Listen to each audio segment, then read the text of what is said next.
everyone, this is Sam of Historiansplaining. A historian tells you why everything you know is wrong. These lectures are on SoundCloud, Spotify, YouTube, and other platforms. And if you can help to keep them coming, please go to my Patreon page. The link is in the description. And this lecture will be Newfoundland, the Amphibious province.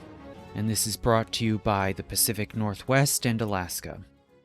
This lecture is part of my ongoing series on American colonial beginnings, dealing with the creation of European colonial societies in North America above the Rio Grande, basically in what's now the United States and Canada. And this will cover Newfoundland basically through its first flourishing in the 1600s, up until the 9 Years' War in the 1690s. And Newfoundland, as we'll see, is very unusual as a colony that grew entirely out of one industry, namely the fishing industry, and even more specifically the cod fishing industry.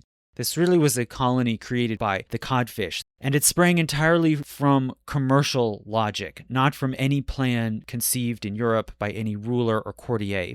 And according to state policy, it was never even supposed to exist in the first place, and all through the 17th century, it was very legally questionable. So in order to understand the nature and the growth of Newfoundland and why it gave rise to a fishing colony, we have to understand the geography of this land. So the name Newfoundland traditionally referred to a large island lying just off of the far easternmost tip of North America, extending out into the Atlantic Ocean. In modern times, it has also come to refer to a Canadian province, which includes both this island and a region of the mainland to the north called Labrador. So technically, this province is Newfoundland and Labrador. Now, Labrador is separated from the island of Newfoundland by the fairly narrow Strait of Belle Isle. And to look just at the island itself, it's a large landmass of about 43,000 square miles, so slightly larger than modern-day Virginia. It has many bays and peninsulas, including the largest, the so-called Great Northern Peninsula, extending up towards the mainland. And then at the other end, the Avalon Peninsula, a somewhat smaller peninsula of about 3,500 square miles, at the southeastern corner of the island, extending out into the Atlantic. So from the 1600s right up to today, the Avalon Peninsula has been the main site of settlement and habitation in Newfoundland, and still today it's home to over half of the island's population. Now, this island was glaciated all through the last ice age and on into the early Holocene period. So the terrain of the island is very rugged, with some high mountains running along the western side of the island, and then sloping down to more hilly and craggy lands to the east, and finally to a very complex eastern shoreline facing onto the Atlantic, with many bays, coves, tidal inlets, and small rocky islands. The soil is mostly thin and infertile, and so it is not very suitable for agriculture other than the hardiest grains. The climate is wet and cold, basically a subarctic marine climate. The warm Gulf Stream does not quite reach the island, and instead the coast, especially on the Atlantic side, is washed by the frigidly cold Labrador Current, which flows continually down from the Arctic. The island is very windswept, and though the summers are relatively mild, much of the year is wet, stormy, and foggy, and the winters are very snowy. The Avalon Peninsula in the southeast gets regularly over 100 inches of snow per year. As for the ecology of Newfoundland, because of the harsh climate and the thin, infertile soil, there is not a great deal of biomass and not a lot of biodiversity, since only a small number of species are well adapted to this land. In the central and northern areas, these are covered mainly in boreal forests of spruce and fir. The southern area has large stretches of so-called barrens, with shrubs, grasses, mosses, and lichen. As for animals, the island is home to many land and sea birds, but only 14 indigenous mammal species, not counting humans. Of those mammal species, 9 are predators, like foxes and wildcats. And these largely then feed on the other remaining 4, especially caribou and seals. Hence, the ecosystem, you could say, is very top-heavy, and hence unstable. If something goes wrong, like an especially harsh year or a disease outbreak, then the population of herbivores can drop, and as they are out-hunted, then the whole ecosystem can collapse. And it seems this happens periodically in Newfoundland. When humans first migrated into the island several thousand years ago, they took up a very precarious position in this ecosystem as the 10th predator species. And it seems that, like the other species, they too have suffered periodic wipeouts. So looking at the prehistory of Newfoundland, the ice sheets retreated from Newfoundland around 9,000 years ago. Then by about 5,000 years ago, maritime archaic Amerindians, as anthropologists have called them, these were the first people to come in, and they colonized from the mainland to the northern part of the island. They lived in longhouses and small temporary houses, and it's unclear how long they lasted on the island, maybe about 2,000 years or maybe a bit longer, but they eventually disappeared. Slightly later, the island was colonized again by so-called Paleo-Eskimo people, specifically from the so-called Dorset culture. And they became more numerous than the previous inhabitants. They lived more along the coast, including on the small offshore islands, and they mainly lived by hunting seals in the sea ice. They thrived, it seems, from about 2000 BC to 800 AD, and then they too disappeared. Why? Why did they vanish? Well, there are two likely reasons. One was a warming climate in the medieval warm period, which led then to a loss of sea ice and loss of access to the seals, their main food source. And also another reason was probably competition from another newly arrived people. So somewhere around the year 0 or 1 AD, another population migrated into the island, which anthropologists call recent Indians, recent relatively speaking. And these depended on hunting and gathering more diverse food sources, like salmon in the rivers. And their descendants came to be known as the Beothuk, and these displaced the Dorset culture. And it seems that these indigenous people, the Beothuk, they were the people living on the island when Europeans began to appear here. So the Beothuk encountered the Norse under Leif Erikson, who arrived around 1000 AD and created at least one long-lasting settlement that has been found at the site of Lons au Meadow, and that is near the very northern tip of the Great Northern Peninsula. But the Norsemen, too, eventually retreated and withdrew back to the Norse colony in Greenland. They could not trade and coexist effectively with the Beothuk. Then in the 1400s AD, Europeans began to appear again. So there are some unconfirmed stories of Portuguese or Channel Islander mariners going to a land far to the west that was abundant with fish.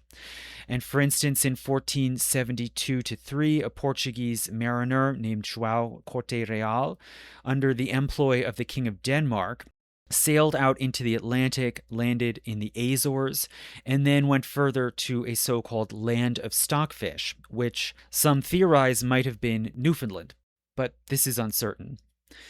Then in 1496, we know that John Cabot, an Italian mariner, led a voyage from England, which then landed possibly at the site called Bonavista on the Atlantic coast of Newfoundland. And there he held a ceremony claiming possession of the land for both England and his native Venice. It seems he never directly met any of the indigenous people. They may have withdrawn to avoid contact with him. And then sometime later in the 1490s, it seems John Cabot and his crew disappeared. From 1499 onwards, a series of Portuguese mariners explored and began to chart the area of Newfoundland.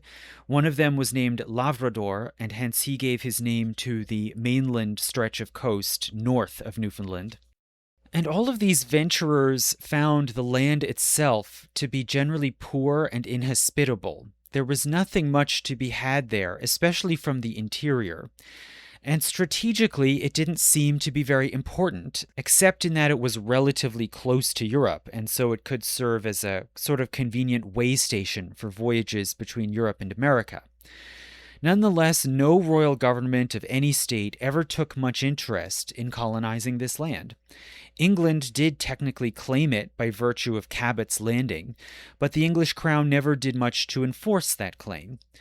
So, what eventually attracted colonization was not any resource on the land, but rather in the sea, namely fish, and as we said, more specifically, codfish.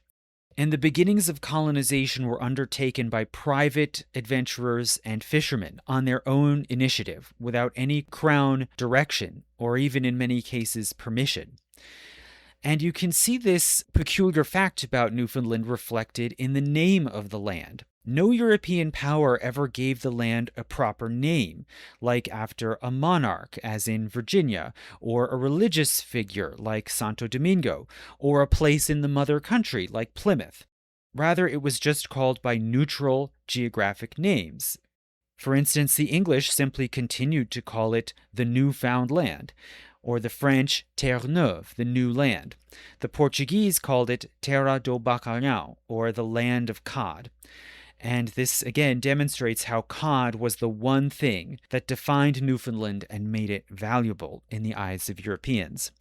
So what's the big deal about cod? Well, the codfish, and specifically the North Atlantic cod, is a type of large ocean fish. Adult fish grow to 2 to 3 feet long and from 6 to 25 pounds when fully grown. And cod supplies a dense, nutritious white meat with a mild flavor, which is easy to cook. And the fish tends to live in cold and temperate waters of the North Atlantic, mainly along the continental shelf. And it tends to live and feed especially at depths down to 1,000 feet deep.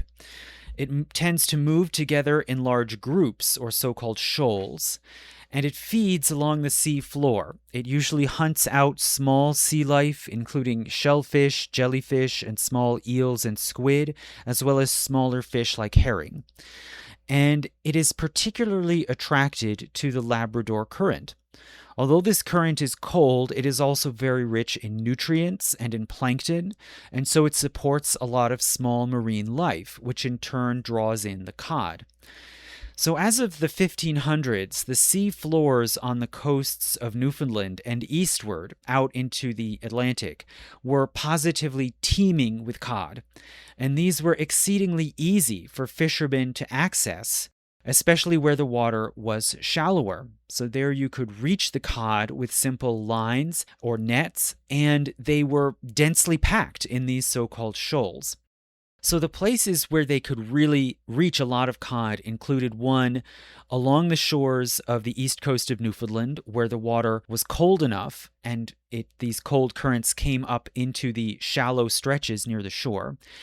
And secondly, also in the shallower banks further out to sea east of Newfoundland, which are called the Grand Banks, and these stretch up to a few hundred miles east of Newfoundland. And there is an old story, which maybe some of you may have heard, that at this time when Europeans first reached the waters around Newfoundland, they found that they could lower a bucket into the water and pull it back up and it would be full of cod. Now, this is probably an exaggeration. They had to do something to lure the cod in, and they tended to be in somewhat deep water. So it wasn't that easy, but still these waters were astonishingly rich from the point of view of European fishermen. So who took advantage of these rich schools of fish? Well, the indigenous people, it seems, did not exploit them to any great degree. It was not necessarily worth the effort for them to get these fish out of the sea floor. But Europeans, for their part, they had iron for fish hooks and lead for sinkers. They had experience in fishing and sea navigation around Europe and the North Atlantic. They had access to a large, almost global market, which could absorb these huge amounts of cod. And hence it was possible for them to exchange tremendous amounts of this one seemingly inexhaustible commodity for all sorts of others, like food and clothing and luxuries. So as for the particular European nations and groups who took advantage of these fishing grounds, well, the early pioneers were the English, the Portuguese, and the Basques. And we can't really say for certain who came first, since fishermen were mainly illiterate, and the records of their voyages are patchy, and many of them also were quite secretive and didn't want to reveal what their routes or techniques were. So we can't know for certain exactly how fishing around Newfoundland began. But as for the English, they have the best recorded fishing industry. And in time, they ended up becoming the main power to exploit the fisheries and then to colonize Newfoundland. So when we look at England, the seagoing fishing industry there started in the Middle Ages from ports in the West Country, such as Plymouth and Dartmouth in the county of Devon, near the western end of England, and also other smaller towns around Dorset and Cornwall. In the 1200s and 1300s, these towns launched voyages around the English Channel and even all the way east into the North Sea, and the fishermen set up encampments on the southern and eastern coasts of England. Then in the 1400s, the industry expanded to Iceland. So voyages there were launched from traditional fishing ports in the West Country and also from others on the northeast coast along the North Sea, like Hull. And then soon after, they also extended to the western coast of Ireland. Now, these fishermen, before going out on these long voyages to places like Ireland and Iceland, they often first traveled south in order to obtain salt from southwestern France or the Basque country in Iberia or Portugal. And they would then take this salt to the fishing grounds and use it to cure and preserve the fish on their ships. And they would then take this salted fish back to England and to the same ports in France and Iberia. So hence this basic system of seasonal trafficking of fish was already in place before the English even found out about the Americas and the Grand Banks. So in the late 1490s, Bristol merchants in another part of Western England, Bristol merchants and fishing venturers learned of Newfoundland through the Cabot expedition, and they heard Cabot's reports of very abundant codfish in the waters around this new land. So in 1502, the English ship Gabriel launched out of Bristol, brought back the first known documented cargo of fish from Newfoundland to Europe. So the English clearly were pioneers here, and their early voyages are well documented, but it seems they were not alone. So by no later than 1504, the first French fishing voyage also went to Newfoundland, and this was followed by many more in following years, mainly from the port towns of Brittany and Normandy. And the Portuguese, it seems, also began around the same time.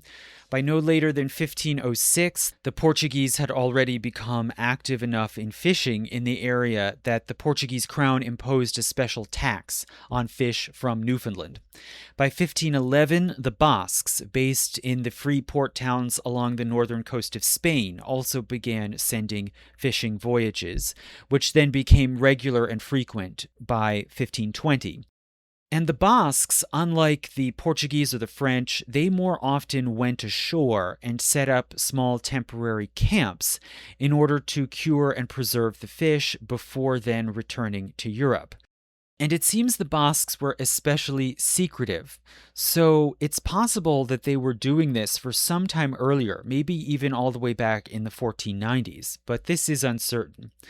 Either way, by 1530, they had also started to launch whaling voyages around the Strait of Belle Isle, up between Newfoundland and Labrador. And the French explorer Jacques Cartier encountered some of these Basque whalers when he sailed into the Gulf of St. Lawrence in 1534. And this Basque whaling trade soon became the first large-scale commercial whaling industry in the world. And this was also seasonal. The Basque mariners ferried back and forth in spring and autumn. But they also sometimes, it seems, started to overwinter in their shore encampments, particularly in Labrador, in that far northern coast, because there the harbors might quickly freeze over in the fall before they even had a chance to set sail and go back to Europe. Or even sometimes in Newfoundland, the Basques might overwinter if they had such an abundant catch that the ship's hull was already full, and they would leave some men behind to then pick up in the next spring. By 1563, some Basques had created a lasting seasonal settlement site on the westward-facing shore of the Avalon Peninsula, so on a cove of that Avalon Peninsula at the southeastern end of Newfoundland, but facing onto the Gulf of St. Lawrence. And this camp was called Placentia, meaning the pleasant place or calm water. And it was a very useful harbor since it tended to be clear of ice very early in the spring. So fishermen or whalers could get there and get access early on. So it seems the main pathfinders in terms of fishing and whaling around Newfoundland were English, French, Basque, and Portuguese. And sometime later, they were also joined by some non-Basque Spanish voyages from more northwestern Spain, like Galicia. Now, over time, over the course of the 1500s, there was a sort of shifting commercial balance of power, as fishermen of the same nation or the same language tended to flock together and cooperate to the exclusion of foreigners. And as one or another group would gain an upper hand or find a better site, a better route, then there would be a sort of shifting balance of power in the industry as different groups traded primacy. So, for one thing, the French over time rose to become the main dominant presence.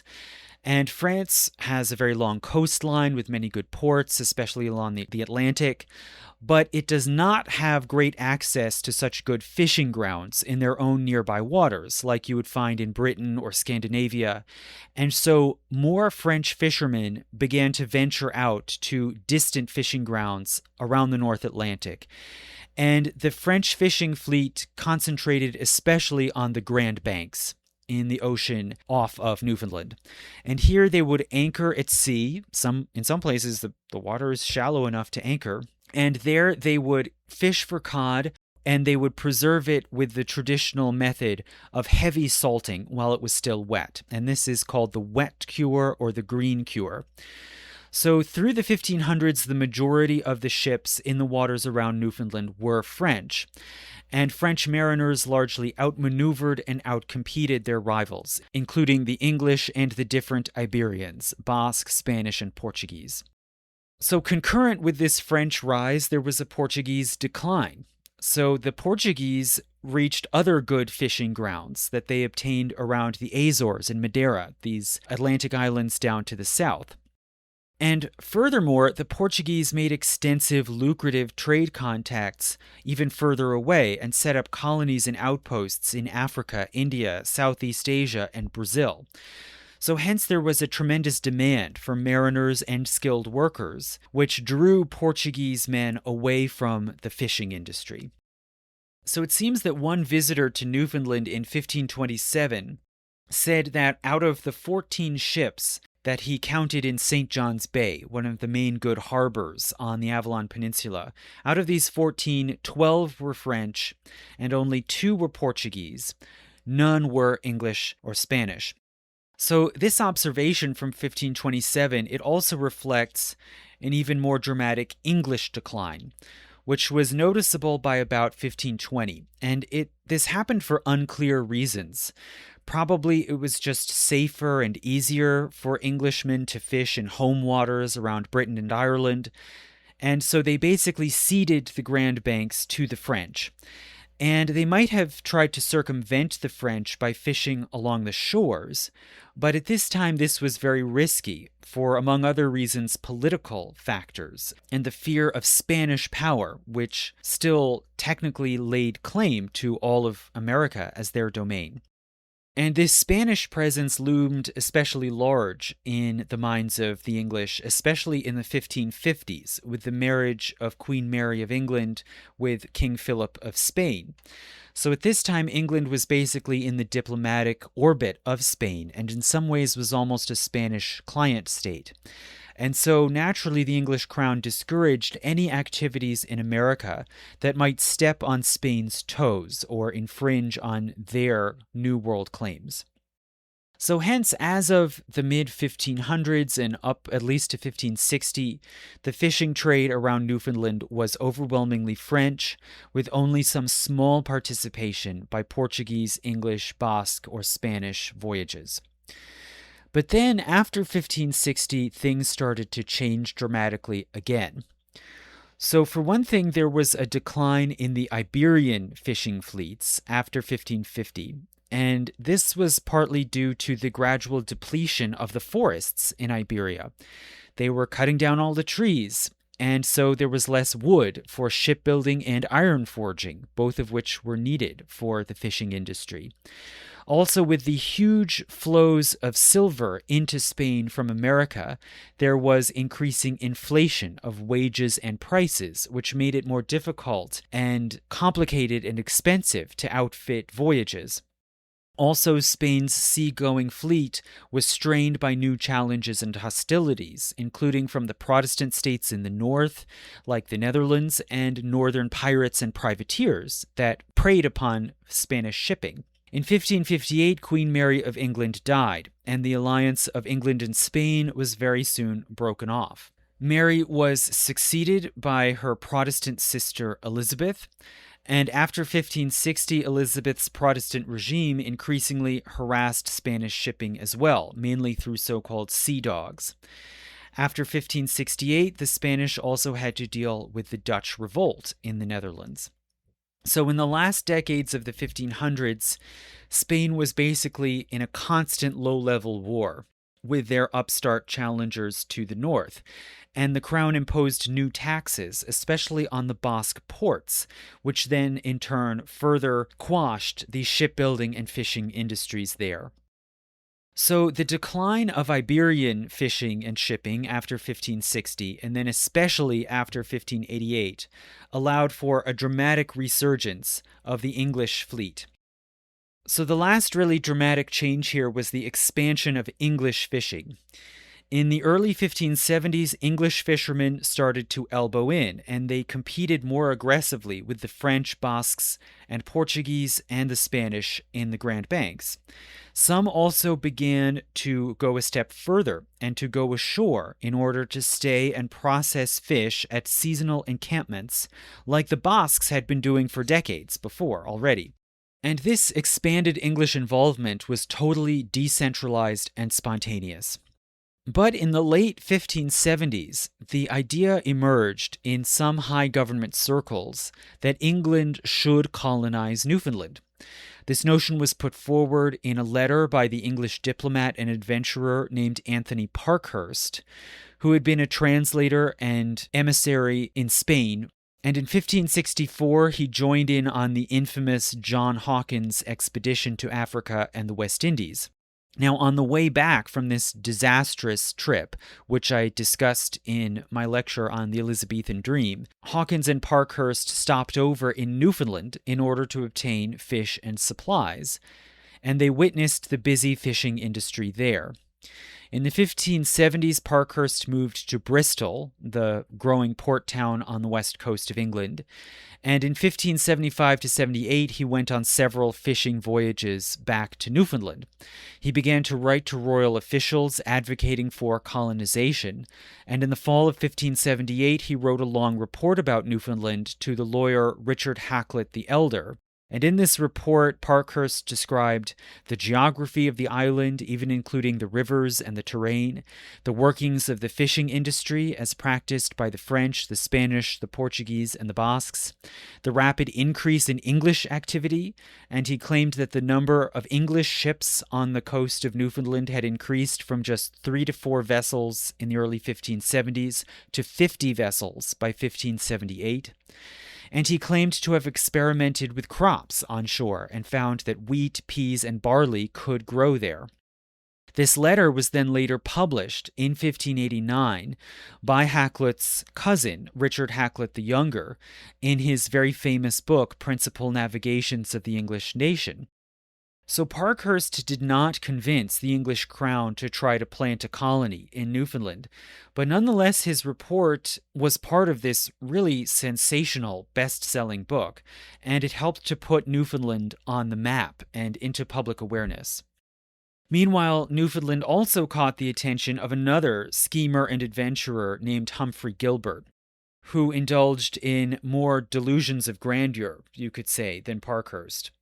So in 1577, Humphrey Gilbert, and I talked some about him also in that earlier lecture on the Elizabethan Dream, Gilbert put forward a proposition that the Crown of England should outfit a voyage to seize the foreign fishing fleet around Newfoundland, commandeer it and use it to sail southward, attack and seize the Spanish colonies at Cuba and Santo Domingo. Now, the Queen turned down this very grandiose idea because it was too dangerous to confront Spain so directly, and it would probably never work regardless. But nonetheless, she did give Gilbert a 6-year patent to explore lands that were outside of Spanish control. In 1582, just before this commission was going to run out, Gilbert outfitted a small fleet at his own expense, and his idea this time was to take possession of the island of Newfoundland and to raise taxes and tributes from the fishing fleets that landed or anchored around the island. He could then use these revenues to explore further southward and try to find and conquer the fabled city of Norumbega, a supposed splendorous city which the English voyager David Ingram had claimed that he saw on his journey through North America, somewhere around the area that is today Maine. So in 1583, Humphrey Gilbert's company set sail with a crew mainly of pirates, vagrants, and convicts. In early August, the fleet arrived at the Cove of St. John's, and initially the fishing ships joined together and blockaded them out of the cove. But he finally finagled his way in and went ashore, and there he held a turf-cutting ceremony to claim possession of the land for England. Then for about 2 weeks, he went about harassing fishing ships for money and supplies, basically a glorified shakedown tour under the guise of tax collecting. Soon they set sail again southward to look for Norumbega, and on the way one ship ran aground. The mission was aborted, and they turned to set sail back to Europe. On the way back, Gilbert's ship, the Squirrel, went down in a storm. And so Gilbert's expedition completely failed. And for the time at least, this put paid to any idea that Newfoundland would serve as an easy base to exploit for resources or exploration. But the failed voyage still did give a bit of a warning to the southern European powers and showed them that out of all the European states, England was the most likely to see Newfoundland as playing a role in their New World schemes and designs, and might eventually muster up enough firepower to back up these ambitions. Now in 1585, open warfare finally broke out between Spain and England. And this turned out to be really the death knell for Iberian fishing in North America. By this time, Portugal had been taken as a possession of the Spanish crown, and so English privateers had open season on Spanish, Basque, and Portuguese shipping. In that year, Bernard Drake, a relative of the very famous Francis Drake from Devon, set out on an expedition and attacked Basque and Portuguese vessels around Newfoundland. And then in 1588, what was still left of, the remnants of the Iberian fishing fleet was then forcibly requisitioned into the massive Spanish Armada, which set sail for England and was utterly destroyed. So by the 1590s, the English basically had the run of the place, at least along the shores of Newfoundland, and they started to go ashore more often, especially on the southeastern shores, mainly on the Atlantic-facing shore of what we now call the Avalon Peninsula, because this was the area where the cold Labrador current comes closest into the coast, and the cod could be fished just a few miles out from shore in relatively more shallow seas. So by about 1600, the whole eastern coast of this peninsula was densely settled during the summertime with English camps, and in time it would come to be called simply the English shore. And this led then to a series of displacements. As for the other Europeans, they were pushed away by English competition. The French mainly fished offshore in the Grand Banks, and the Basques, as well as some Frenchmen, fished occasionally onshore, but in more marginal areas, such as on the southern and southwestern shore of the island along the Gulf of St. Lawrence, on the far northeast of the island, or even in Labrador, further north on the mainland. And also, as for the indigenous people, the Beothuk, they were weakened by diseases that broke out from European contacts. And through the 15 and early 1600s, they generally avoided contact with the Europeans who showed up and encamped on the shores of the island and who were much more well armed, including with iron weapons, and who soon outnumbered them. The Beothuk also, unlike a lot of other indigenous peoples, they didn't have very good commodities to trade in return for European weapons, like other native nations did, like, for example, the Mi'kmaq in Acadia. So the Beothuk increasingly withdrew into the interior of the island in order to escape the European threat. So they were safer here on the one hand, but on the other hand, they lost access to fish, birds, and seals on the coasts, and they became heavily reliant on the caribou herd. And this led to another ecological collapse as the caribou population dwindled. And in time, the Beothuk's numbers also declined catastrophically until they finally died out in the early 1800s. But in the meantime, new populations arrived to fill the vacuum. For one, members of the Mi'kmaq tribes migrated up from the lands south of the Gulf of St. Lawrence, and they became a significant presence, especially along the broad southern coast of the island. And then further, the English. So the English shore became the epicenter of the fishing trade, and in time the site of the first permanent year-round European settlements on the island. So to understand how this momentous step took place, how permanent colonization came about, we have to understand how the inshore fishing industry worked. So this is the fishing activity along the coasts, based in encampments, as opposed to on ships anchored out on the Grand Banks. So the inshore fishing industry is what historians call a vernacular industry. It involves knowledge and methods developed over time in practice and passed on by word of mouth, even for generations, including among illiterate mariners. Their special knowledge was hardly ever recorded in writing, and their undertakings were basically self-directed. They could not be planned and controlled from above by people who didn't understand how the industry even worked. So over the course of the 1500s, the fishermen worked out on their own a set of strategies and routines for exploiting the coastal fishing waters. A typical fishing expedition would set out in the late winter or early spring. It seems in the 1500s, the most common date was April 1st. After 1600, they would start setting out even earlier, in March or sometimes even February, as there was more competition for good spots on shore, and you wanted to get there first and call dibs. The voyages would arrive in Newfoundland about 8 to 10 weeks later, and the ship would anchor in a sheltered bay or harbor. The men would then go ashore on boats and set up so-called booths and cabinets, basically meaning shelters and huts, including cook rooms and sleeping cabins.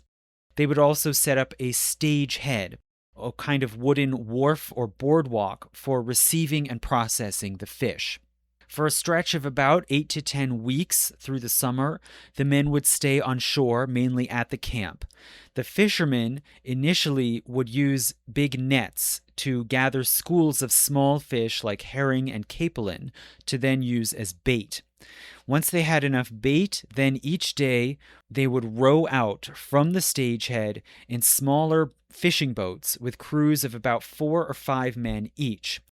And it was normal for a typical fishing ship to have about 5 fishing boats. Some larger ones had more like 10 or 12 boats. These men would row out perhaps 3 or 4 miles to somewhat deeper and colder water, and there they would fish for cod for most of the day through the late afternoon, and they fished by hand, more or less like fishermen still do today, with wrought iron hooks and lead sinkers, which could then reach the sea bottom. In 1680, a naval chaplain named John Thomas described the site of St. John's Bay, which hosted 300 fishing boats. And he said that these boats, quote, will be seen to cover the sea near the shore when they are fishing in a pleasant manner, thick and near one another as a great drift of cattle may be seen in a fair field depasturing, end quote. The boats would then bring their loads of fish from the day ashore onto the stage head and hand the catch over to the shore crew. So then the shoremen would process the fish in a sophisticated assembly line. The fish would be slitted and gutted, deboned, lightly salted to begin the curing for a few days. Then after they had had this initial cure, they would be rinsed with seawater and then exposed on wood or stone platforms to fully dry and cure in the wind for several days more. And when they were finally dry and ready, they would be gathered up into barrels and packed onto the ship. Also, when the shoremen were gutting the fish, the livers would usually be removed and put into special basins or cauldrons, and the fat would then be rendered to extract an oil called train oil. So this is a viscous oil that could be used to lubricate machines, which in this time were called trains. That's what train meant. So all in all, a reasonably successful expedition should be able to gather about 12 tons of dried cod for each small fishing boat. And this would add up then to somewhere in the range of about 50 to 120 tons of dried fish for the whole enterprise. In late summer, the fish and oil would be packed up and loaded onto the ship, and most of the fishing ships would set sail across the ocean and arrive in Portugal or Mediterranean ports in September and October. The fastest one to get to these southern European markets would get the best prices, and they would thereafter return to England in November or December. Also, by about 1600, the camps on shore began to be visited by other merchant ships called sack ships, which carried casks of wine from Europe to trade for the dried fish. And these ships, these sack ships, over the course of the 1600s would become a bigger and bigger factor in the trade, and they enabled some of the fishing camps to dispose of their fish early and not have to bother carrying it back to the ports in Europe. But meanwhile, back on shore, once these voyages left with their dried fish to go back to Europe, back on shore the camp would simply be empty and abandoned. So you can imagine why they would simply abandon and no one would want to stay at these camps. The harsh cold weather and long nights would be setting in the fall. The merchant ships would stop coming, and there were very few, almost no resources for survival on the island.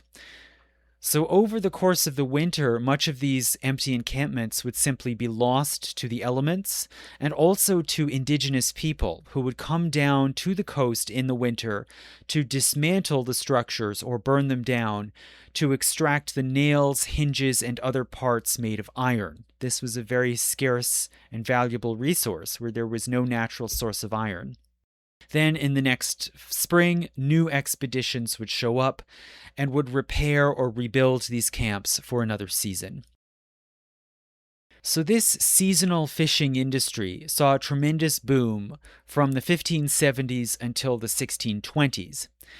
And as of its peak around the 1610s, it seems there were about 250 English ships operating in Newfoundland, employing about 6,000 men, and they procured about 75,000 tons of live fish per year, which would then be processed down to about 15,000 tons of dried cod to then be trafficked back across the ocean.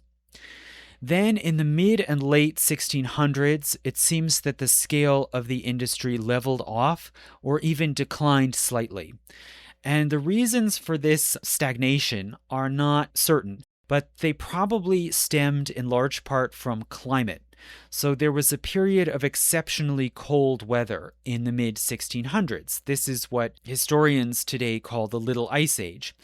So, more sea ice was reported in Newfoundland in the springtime, which then delayed when ships could get into these coves and inlets and set up their encampments. There also was more rain in the summer, making the curing of fish more difficult. It's hard to dry fish out in the rain. And also, there were somewhat smaller catches from the fishing boats, probably because the very cold water interfered with the spawning and hatching of the fish.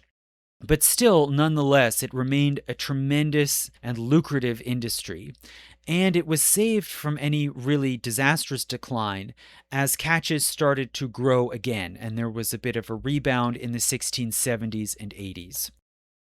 So, this whole idea of overwintering and planting settlements on the island year round, this started to be advocated, as we saw in the 1570s with Parkhurst, and then others after 1600. And the arguments involved certain typical themes, like spreading Christianity and providing an outlet for the excess population in England. The big obstacles, of course, were the harshness of the winters and the need to move the fish out of the camps to markets in Europe. But after 1600, these obstacles were mitigated by the rise of the sack ships. So those are the merchant ships we mentioned that carried wine and other provisions that would sail over during the summer and buy up fish from the various camps.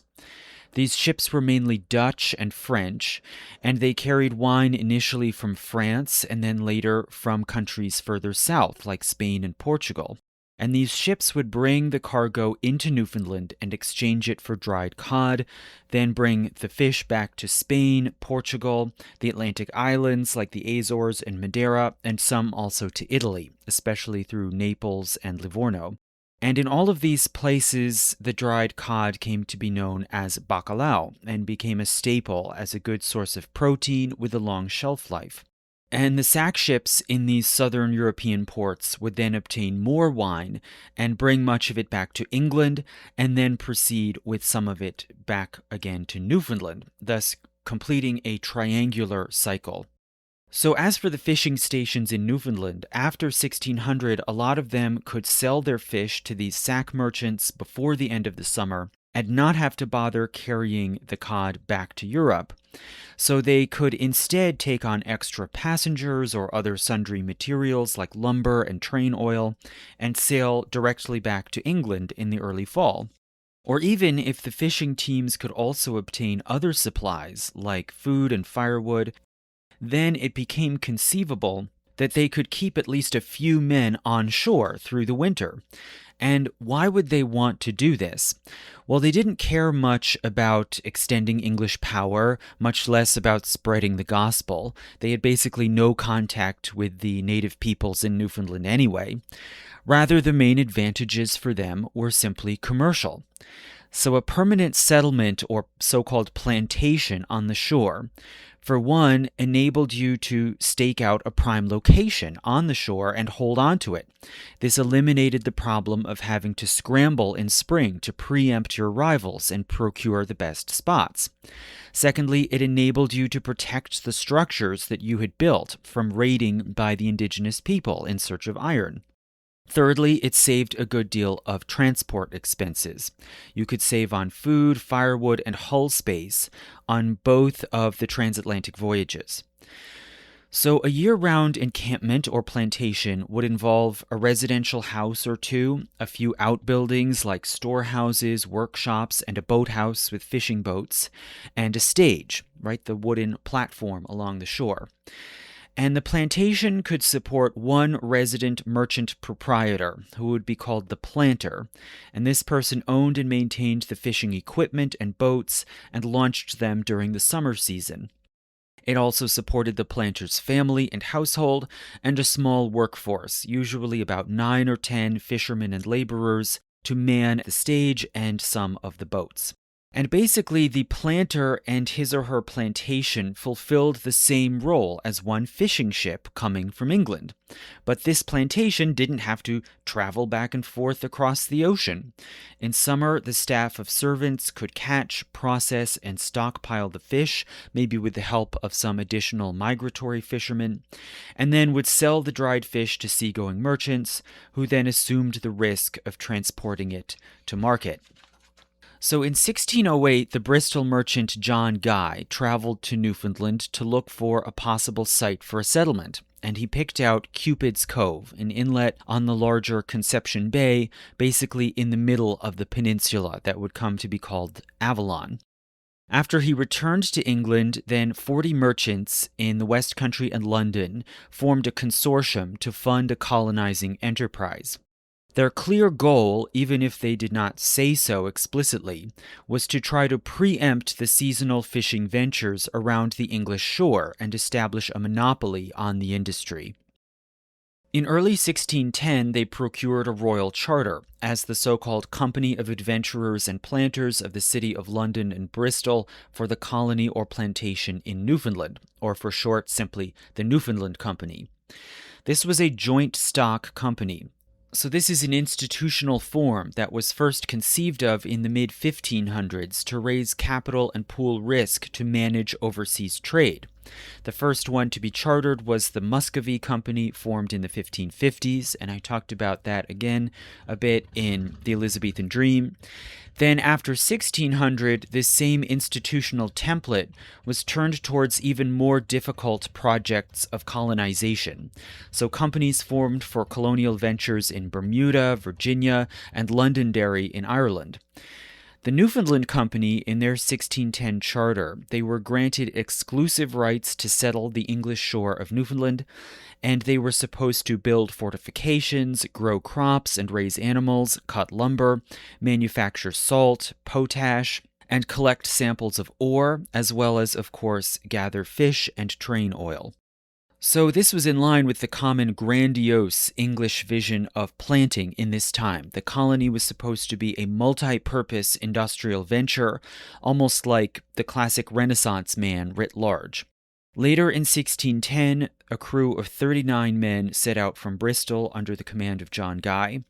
They landed at Cupid's Cove and built a settlement there, which operated 7 fishing boats. The first 2 winters were mild, and there were very few deaths. Amazingly, they were able to carry out their instructions and set up several small industrial workshops. Then in 1612, 16 women were sent over, and this was an important move towards creating a self-sustaining permanent settlement. But then the next winter of 1612 to 13 was very harsh, and the soil was found to be infertile, and the goats ate their grain crops. Then in 1613, pirates showed up and extorted supplies from them as protection payments. John Guy, for his part, got into fights with the company in England over payments for the men, and he soon quit the company and took some investors with him, and he and his supporters split off, decamped, and formed another offshoot settlement a short ways north at a site called Harbor Grace. Now, as for Cupid's Cove, the company appointed a new leader, the mariner John Mason, who could effectively defend the colony from pirates, but he did not know or care very much about fishing, and he soon left the colony entirely in 1618. Then a few years later, he went on to form a fishing and lumbering outpost on the Piscataqua River in present-day New Hampshire.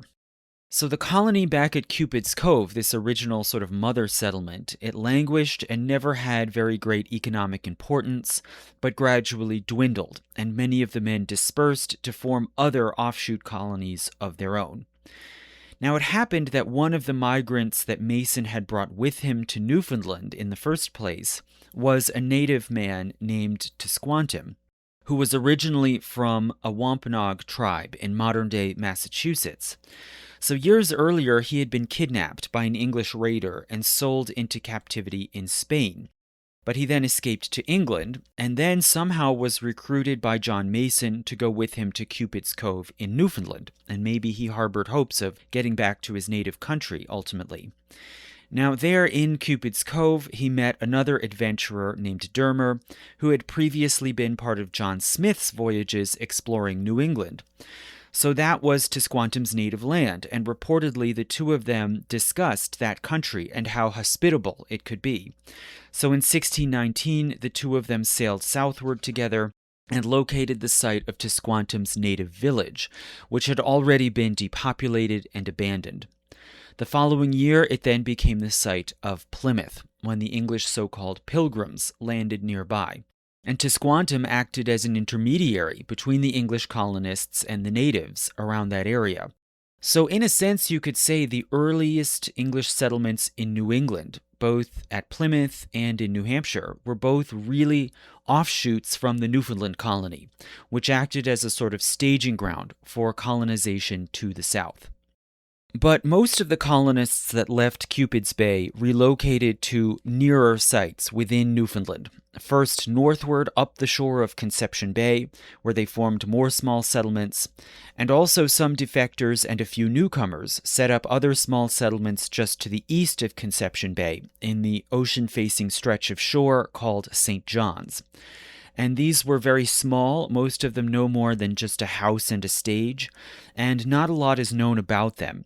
It seems most were run by single individual men, and a few also by women or married couples.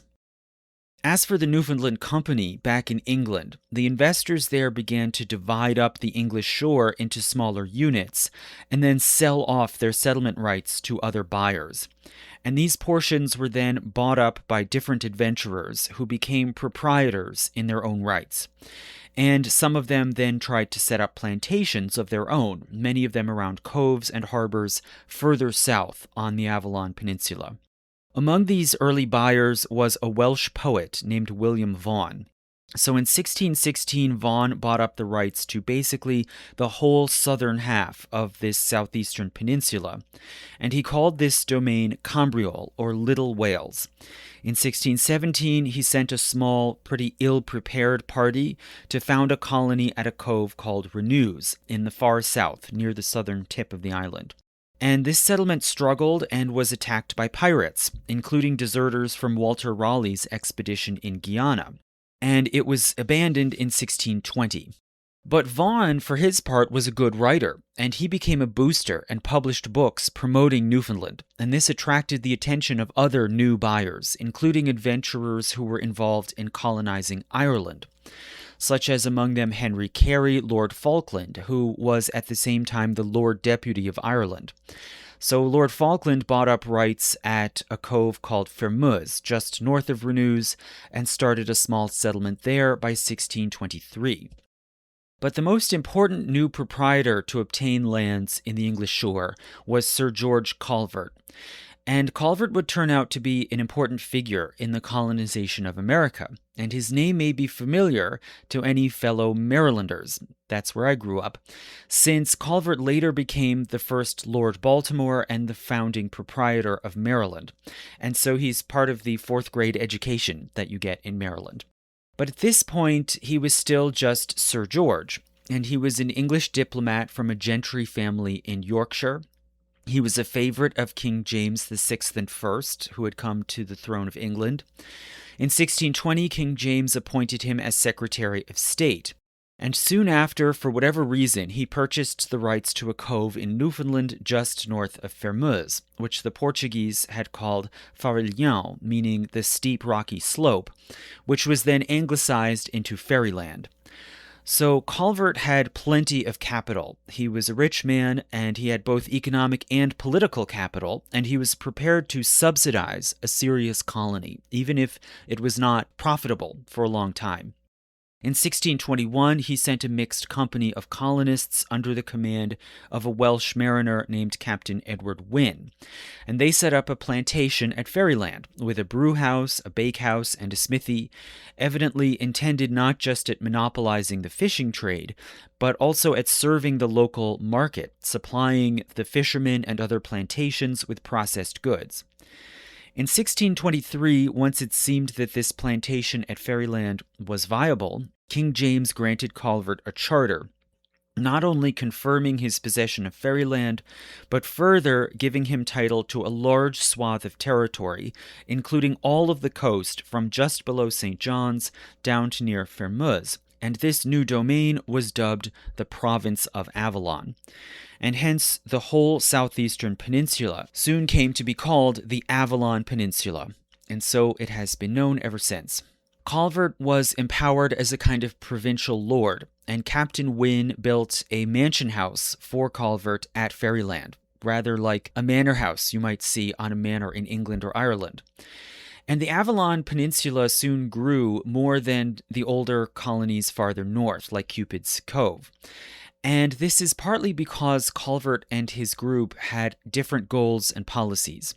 Earlier plantations had been owned by companies of investors who wanted to make money before their charter grants ran out. So they were more tight-fisted about giving out grants of land. They wanted to get good prices if they were going to sell off these land titles. They wouldn't just give parcels away to whatever settlers showed up. Whereas by contrast, Lord Baltimore was not so worried about recouping his monetary investments. He cared more about establishing a viable colony, and so his agents gave small parcels away to migrants who would come and set up households and families. In about 1625, it seems Fairyland was at its peak, with about 100 year-round residents, equipped with 30 fishing boats and several small industrial workshops. Meanwhile, at court, back at Whitehall in England, Calvert was quickly losing power and support. His scheme to marry the English Prince Charles to the Spanish princess or infanta had fallen through, and his duties at court were being restricted. In 1624, it seems he privately embraced Catholicism. Now, this was probably always where his sympathies had lain, but he had hidden it in order to be able to work in government. He had to give an oath of allegiance to the king as head of the Church of England in order to have government offices. But now that he was politically on the outs anyway, he had very little to lose.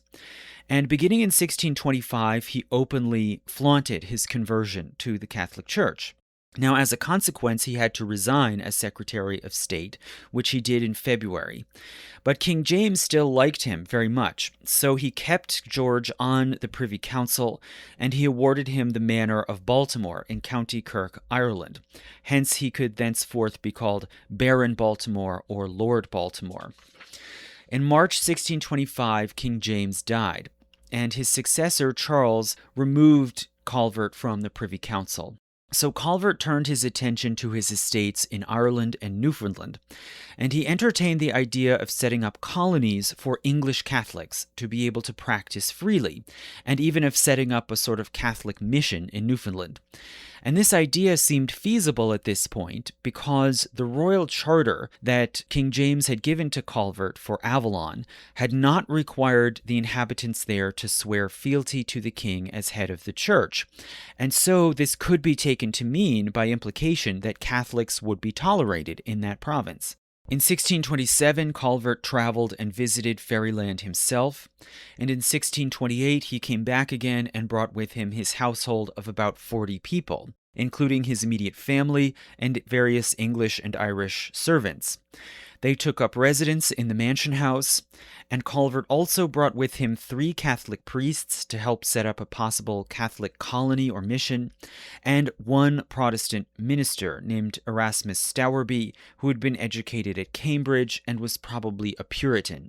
So Calvert declared religious tolerance at Fairyland, and different clergy and laymen held Catholic, Anglican, and Puritan worship gatherings.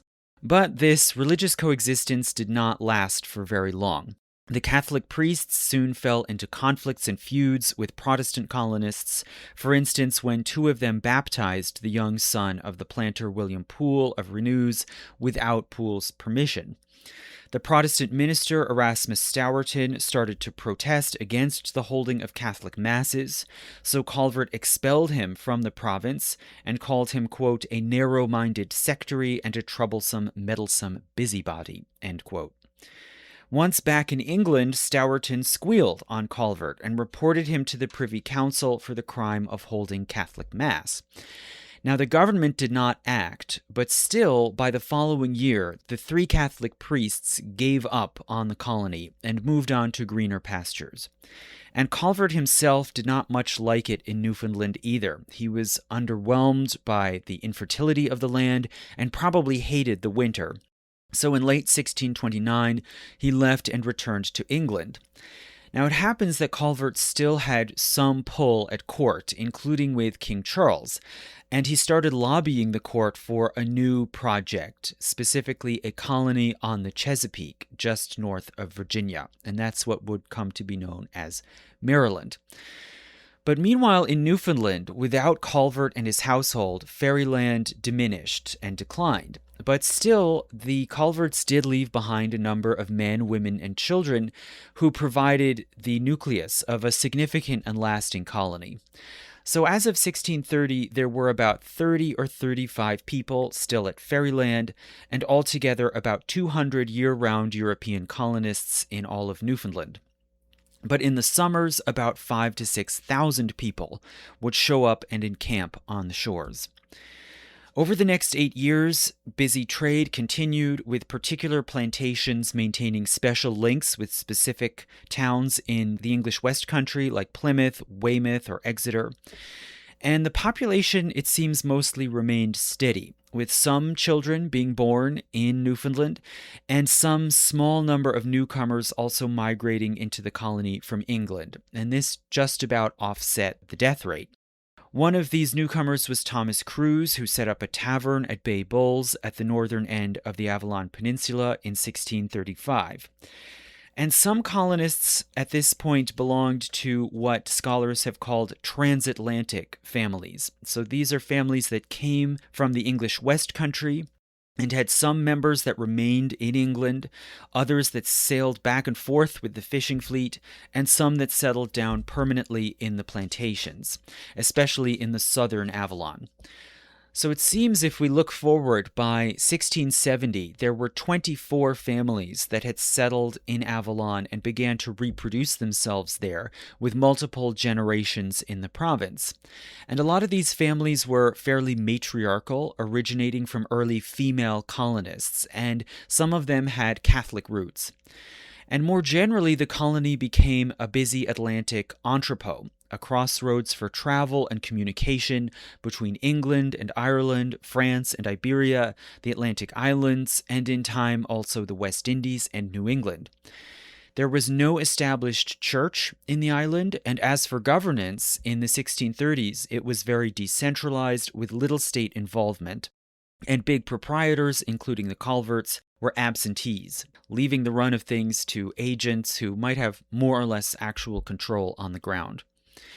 In 1634, the Crown issued the so-called Western Charter, which granted powers to a consortium of Devon and Dorset fishing towns to launch missions and oversee affairs in Newfoundland. So this seems to represent a revised tack on the part of the state to basically respect the vernacular nature of the industry, to accommodate to non-directed settlement, leaving affairs to merchant adventurers and colonizers on the ground, and to just give up on the goal of creating a monopoly. So by and large, it seems England was satisfied, so long as the plantation provided some degree of profit or possible strategic advantage. But this then was undermined by the almost total control over the sack trade by the Dutch. So this trading by Dutch merchants bled out a lot of the commercial profits from supplying the colony to merchants from a rising rival state.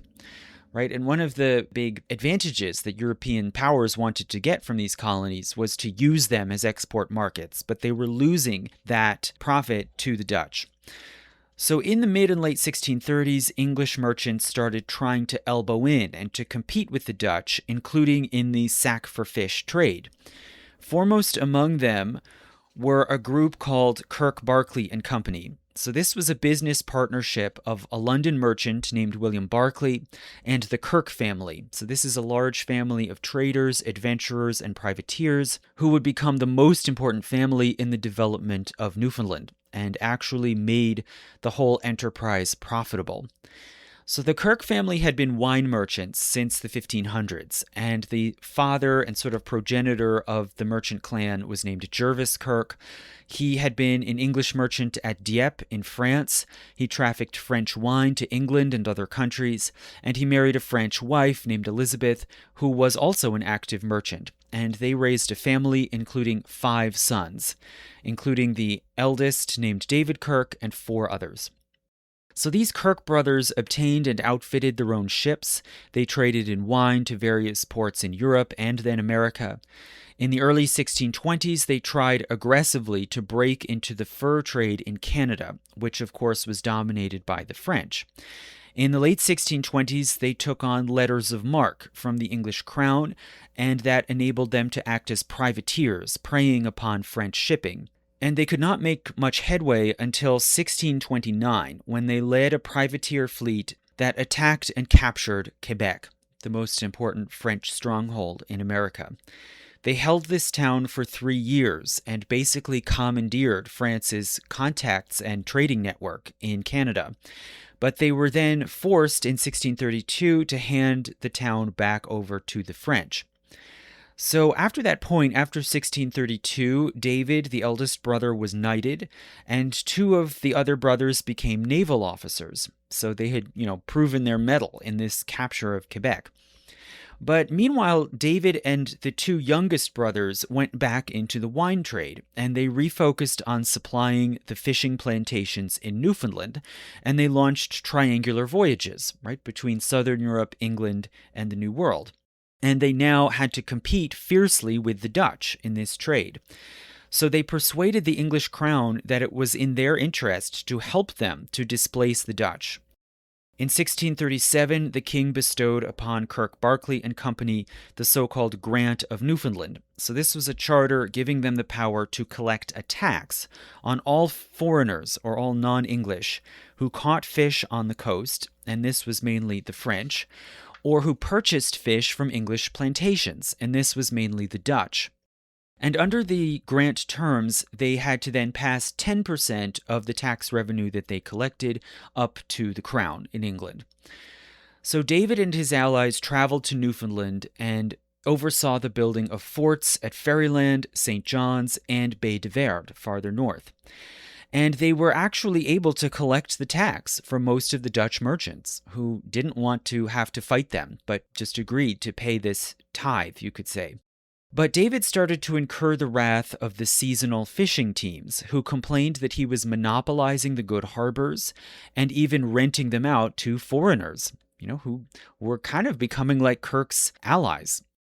So you could say that conflict and resentment between year-rounders and summer people is not a new creation of the tourist industry, right? It goes back, at least in this region, back to the 1600s, to these disputes over control of the good fishing harbors.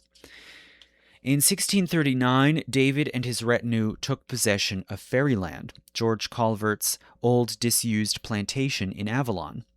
Much of the Kirk extended family moved there with their households, and through the mid-1600s, all through political upheavals in England and ups and downs in the fishing business, Ferryland continued to grow and flourish as the largest settlement on the island. It became a sizable village with at least 5 large households of different branches of the Kirk family and many other servants and colonists and settlers.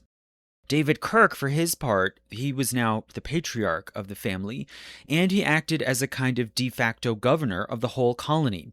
He held courts to settle disputes, and he had enough manpower under his command to enforce his decisions. And he reportedly ruled with something of an iron fist, or was perceived to. In 1639, one colonist of the settlement at Fermoz wrote to John Winthrop in Massachusetts, quote, "Sir Davy Kirk exerciseth great tyranny, especially amongst the planters, so as he is seldom spoken of without a curse." End quote. At the same time, the Kirks were far more shrewd and experienced in business than the earlier proprietors like William Vaughan or Lord Baltimore. And the Kirks didn't care as much about the prestige of land ownership, nor did they have much of a national or religious mission. They were out to make money, and they were able to turn Ferryland into a more profitable enterprise, and they encouraged other adventurers at other plantations to follow their lead. So migration and settlement in Newfoundland were reinvigorated and more or less coordinated and directed by the Kirk dynasty. In the 1640s, the plantations became more numerous, and some migratory shipmasters started to pay resident planters on the shore to maintain and protect their stages, buildings, and boats that they left behind over the winter, and so they could be protected against raiding or pillaging by rival fishing teams or by indigenous people. As for trading links, the plantations began to trade with the newly growing colonies in New England, just as the Acadians did at the same time. And you had a sort of, you could say, greater North Atlantic trading sphere extending right from Plymouth and Massachusetts Bay up all the way to Newfoundland and Labrador. And the Kirkes, for their part, they had been based in London, and they had more connections there. So while links to the West Country towns of England did remain strong, they started to be overtaken by more voyages and ventures coming from London. And this was then dramatically accelerated by the English Civil War.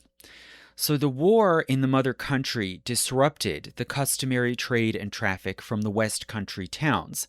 The West Country was hard hit by warfare, sieges, conscription, and high taxes, whereas London was relatively secure. It was a stronghold of Parliament, and so London merchants and partnerships filled the void, launching more fishing and settlement projects. And this is somewhat ironic, you could say, since David Kirk, the patriarch of the Kirk family, was a staunch royalist. And in his religion, he was a high church Anglican and even corresponded with the Archbishop Laud, who was closely aligned with the crown and was hated by the Puritan Roundheads as sort of public enemy number one, at least until they turned their ire onto the king himself. So the parliamentarian government in England viewed Kirk with great suspicion and feared that he might try to use Newfoundland as a base for a royalist naval force and even a counterattack against the parliamentarian Commonwealth. So they sent ships to try to blockade the island and control access to it, but the trade and traffic continued anyway. Then in the late 1640s up till 1651, as Parliament debated what to do with the defeated king, a small wave of royalist political refugees came into Newfoundland, and they included among them Lady Frances Andrews Hopkins, who was the widow of William Hopkins of Newport, who had hosted the defeated king while he was held in Newport under house arrest. In the 1650s, the island became a sort of political football in the wrangling of the interregnum. In 1651, the new Commonwealth government summoned Kirk to London, accusing him of withholding tax monies that he owed to the state. And he was basically acquitted, and his wife, Lady Kirk, as she was called, was able to return to Newfoundland and start running the Ferryland settlement together with their sons. But David remained in England and was arrested again because the Calvert family now had a suit against him for seizing their property at Ferryland. And this suit dragged on for years, and eventually David died in the Clink in Suffolk. So the Cromwell regime appointed a team of commissioners to manage, quote, the affairs and interest of the Commonwealth in Newfoundland. And they were dispatched to the island, and these remained more or less in charge until most of them were also arrested for debts that they owed to the Kirk family. So in this period of confusion and relative anarchy, there was a return to undirected and unsubsidized settlement. The Commonwealth made no move to set up a permanent colonial government or even really to manage the colony, even as in 1655, in the middle of this interregnum, a new challenge arose to threaten English control of Newfoundland. And that was the French. So the French crown began to encourage their fishermen on the Gulf of St. Lawrence to overwinter at Placentia Bay on the eastern side of the Avalon Peninsula, facing the Gulf. And this was specifically with the aim of creating a colony, and they called this place Plaisance, right? They just Gallicized the name to Plaisance. And at first, this was just a tiny encampment, until in 1660, a captain from La Rochelle was sent to set up fortifications. In 1662-3, several dozen soldiers and mariners were also sent to populate the outpost, and evidently living conditions and discipline were very harsh. Many soldiers and sailors didn't want to remain there, and early on there was a mutiny which killed the French governor, his chaplain, and several others. But the French continued on with their project anyway. So this French settlement depended on state subsidies and protection, whereas the English plantations were just private enterprises, and the growth there continued slow but steady due to economic incentives and practical material advantages of settlement. As for the internal order on the English shore, without any stable central authority apart from some tax collectors, law was administered informally through patron-client relationships among merchants, planters, and servants, and without any representative institutions like you saw in Virginia. The shared concerns or grievances of the settlers were expressed through petitions, and this is a custom that would continue in Newfoundland through later centuries. This is basically how the public will was expressed.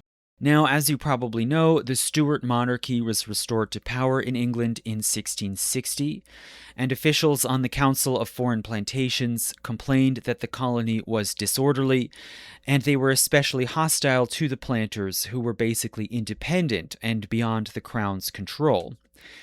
So in 1663, the restored crown acceded to the Calvert family's suit, and as a result, the ownership of Ferryland was restored to the Calverts, and in theory, so was the proprietorship of the whole colony, at least in the form of the powers that had been accrued to the Kirkes. These now supposedly would be handed over to the Calverts.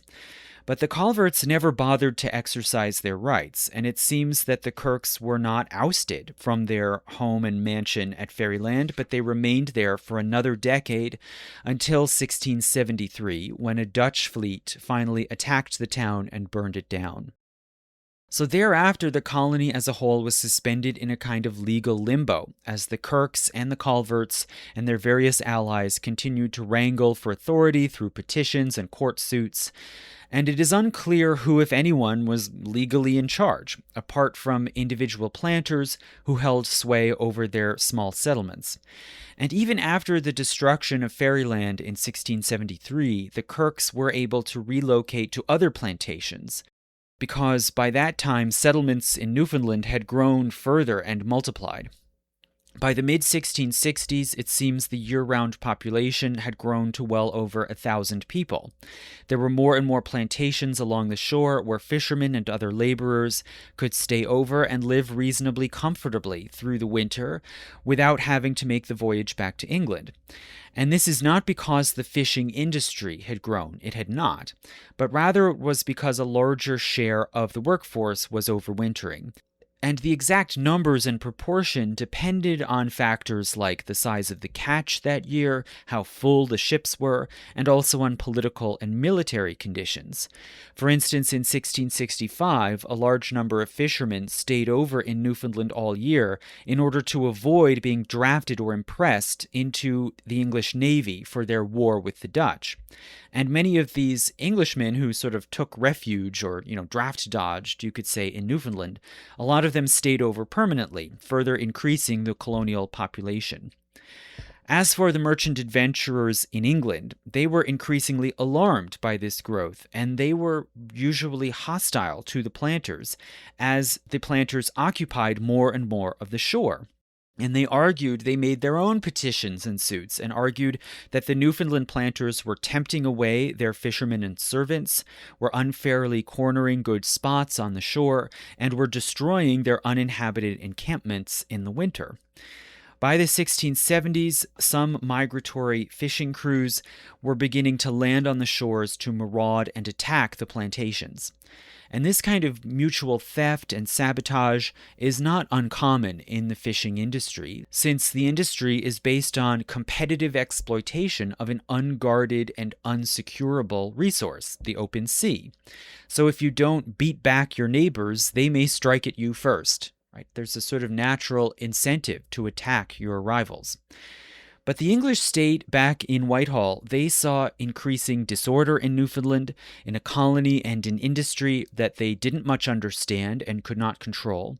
And so officials were very receptive to the complaints against the planters and were inclined to blame them for the violence. And they were suspicious as to the loyalties of these overwintering colonists. They feared that the planters might jump ship to the French or to the Dutch. Even though, as the planters' defenders pointed out, They had remained steadfastly loyal to the English crown when, firstly, the French had offered 3 years' worth of provisions to any Englishmen who decamped and joined them at the French outpost at Plaisance, and secondly, they had remained loyal when the Dutch raided St. John's in 1665. So the planters' advocates argued that the colony offered a market for English goods, a kind of school for mariners, or nursery of seamen, as they called it, a safe haven for marooned or distressed sailors, and a good potential strategic base for English power and for transport to the West Indies. For instance, the English naval officer Nehemiah Trout argued that planters occupied this country, quote, for His Majesty, which if taken by the French or any other enemy and possessed would be very prejudicial, an open gap left which would tend to the ruin of our West India trade, end quote. Nonetheless, the lobby for the West Country merchants grew more vocal, and they had closer access to the government in England. They weren't ferrying back and forth across the ocean. They were right there and had their agents in London. So finally, in 1675, the Committee for Trade and Plantations issued a decree for all the planters to leave Newfoundland, and they dispatched the naval commodore John Barry to America to expel the planters. But Barry delayed in carrying out the order, and he wrote back to England that he had made investigations, and he had found that the planters were not as bad as they were made out to be by the merchant adventurers, and these West Country merchants mainly wanted to control more of the trade for themselves. And he said that the settled fishermen on the shore did not destroy their rival stages nearly as often as the migratory ones did. And finally, expelling these planters might be disastrous, and those forced back to England would just become indigent and dependent on charity. So the Board of Trade dithered for 3 years. Then finally in 1678 they dropped the plan and accepted the settlement of Newfoundland as a fait accompli. In 1679, 2 planters from St. John's named William Downing and Thomas Oxford petitioned the Crown to send a minister to the island and to send guns and build fortifications to protect the colony from possible attack, especially by the French. The 2 then traveled to London and were received by the Board of Trade and Plantations to speak, quote, on behalf of the Newfoundland people. So this was a significant step for the government to be openly recognizing that there is such a thing as the people of Newfoundland and that they are entitled to speak as a collective for their interests. Now, it seems that the board did not act on these requests, but the fact that they at least presented their petition shows that the colonists were beginning to think and act as a quasi-civic entity that ought to advance and protect its shared interests. And in particular, St. John's was emerging as the main town and sort of de facto capital of the island. It seems by 1680, about 2/3 of all the fishermen on the coast in the summer would stay over winter. And in the winter of 1681, royal officials were sent to take a census, finally showing that the Crown was taking a real interest in Newfoundland as a strategic resource. And the census found a total population of 1,692 people, including 562 planters and family members in 176 households, as well as 1,130 servants, including fishermen and other workers. Now, as for the makeup of this population, various headcounts and other records suggest that the population was mostly male, the majority of them being fishermen and other laborers. Out of the year-round population, only about 1/6 were female, and mainly these were wives and daughters in planter households, who often helped to staff and run the enterprises. There was generally a very small number of adult single women, and this limited population growth, since men who wanted to get married and have families would not stay permanently on the island, but they would move on to look for female partners or wives somewhere else. In this new society, it seems the class system was relatively simple. It was basically just a 2-tiered hierarchy of planters and servants, with no other intermediate strata in between. There were some gradations of status within these 2 groups. So among the servants, people could be ranked by levels of skill and how much income they garnered. And among planters, there was some ranking by the number of boats owned and of men employed, and the amount of wealth gained through mercantile trade and contacts overseas. So some so-called big planters had more influence and took on some pretensions and habits of the English gentry, a lot like the planters in Virginia at the same time, but with not quite so much grandiosity. So these big planters were what some historians call pseudo-gentry, since they made their money not actually from land ownership like the classic gentry, but rather from trade, which back in England was seen as lower status. But basically the only meaningful class divide in Newfoundland was planter versus servant, and this distinction was defined most fundamentally by whether or not you owned fishing boats. So the society is entirely built on the fishing industry, and fishing boats are the core of what a Marxist would call the means of production. So the colony you can see as a kind of lab-grown case of Marxian class theory, i.e. bourgeoisie versus proletariat, defined by ownership of the means of production. Now, what one makes of the fact that such a seemingly ideal type Marxian capitalist society existed on this subarctic island in the 1600s, that is up to the observer, and likewise the fact that there seems to have been no significant class conflict in this society. The discontented workers usually either simply left the island or they turned their anger upon competitors in the fishing trade, not upon their masters.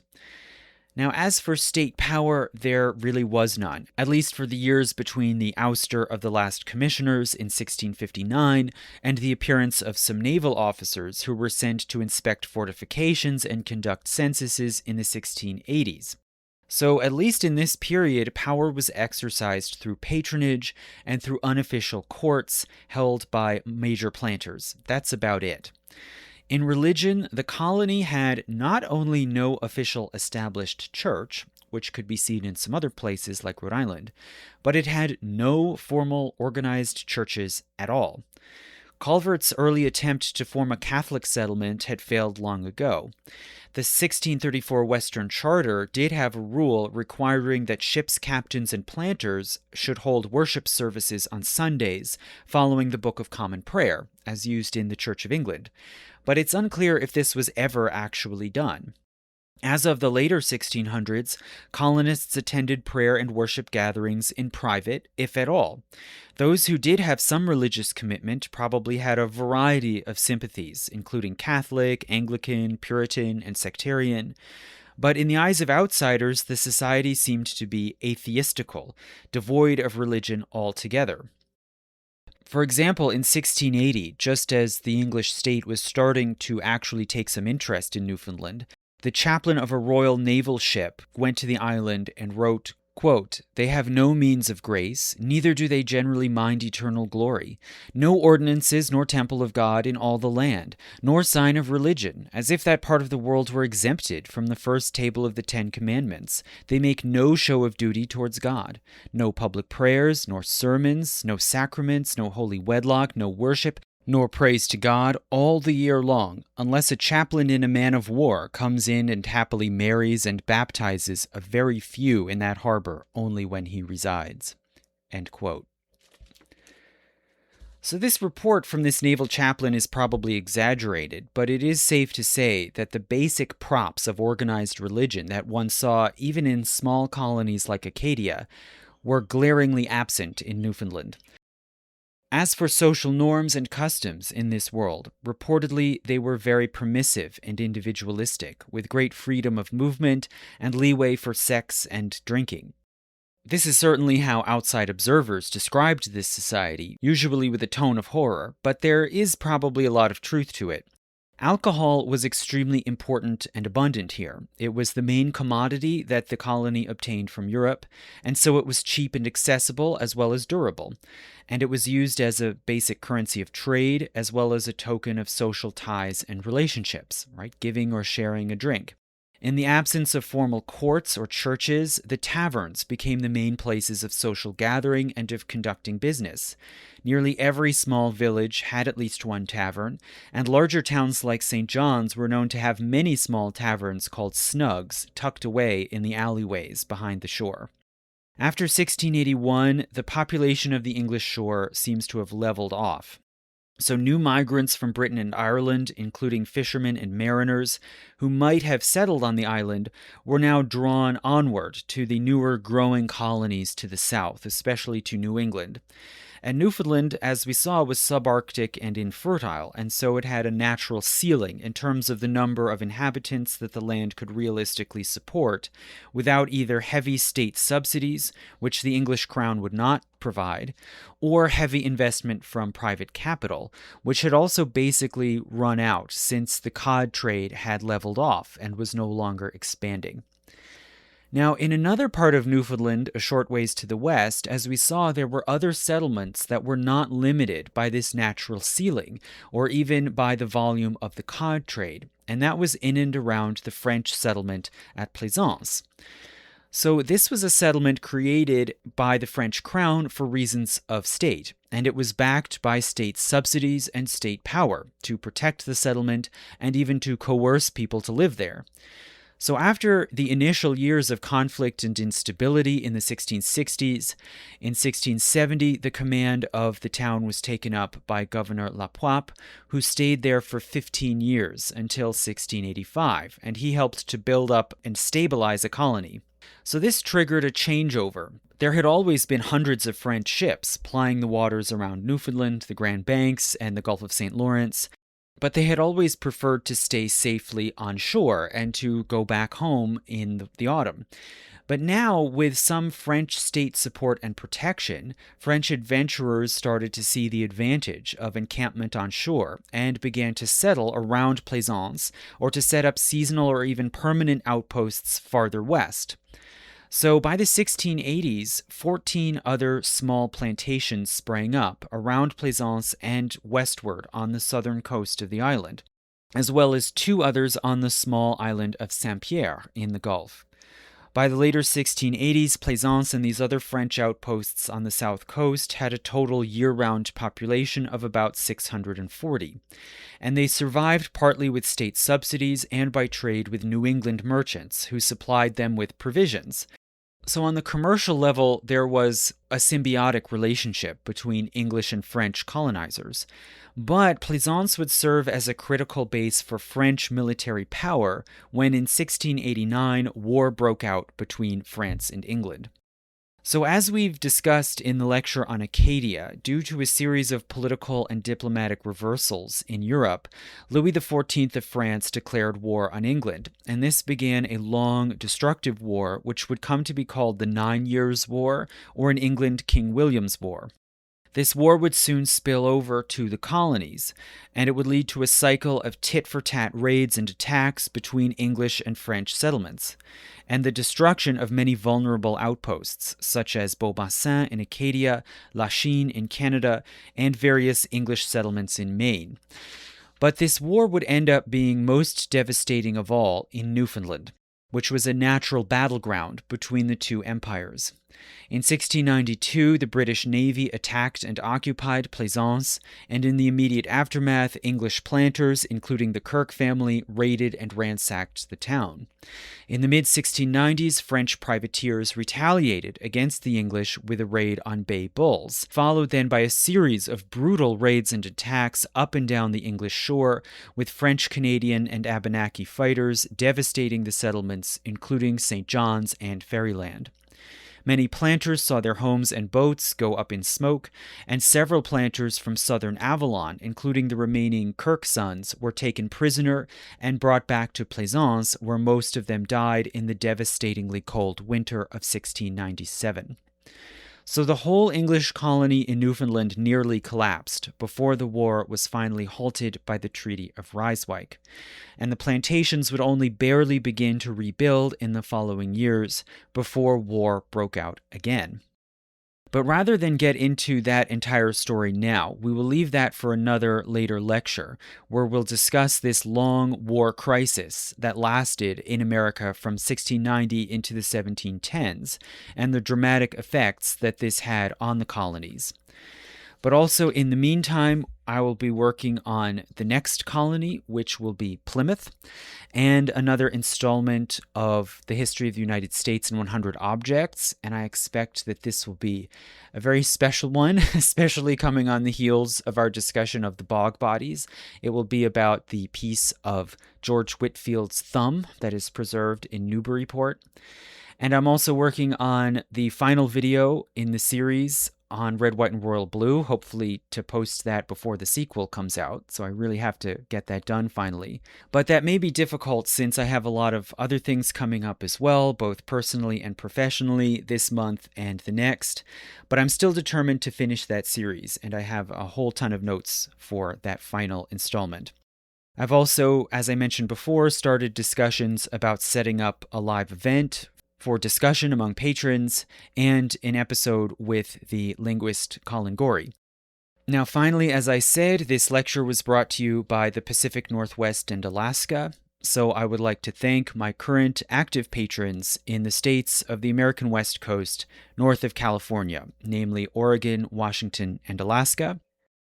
And these patrons include, in Oregon, Hakon Ogbeda, Brendan Fox, Jim Howell, Eric Francis Burns, and Gulb. In Washington State, Michael L. Hoadley, Daniel Tobin, Barbara Bengtson, and Ben. And in Alaska, Vicky Turner Malone. Thank you.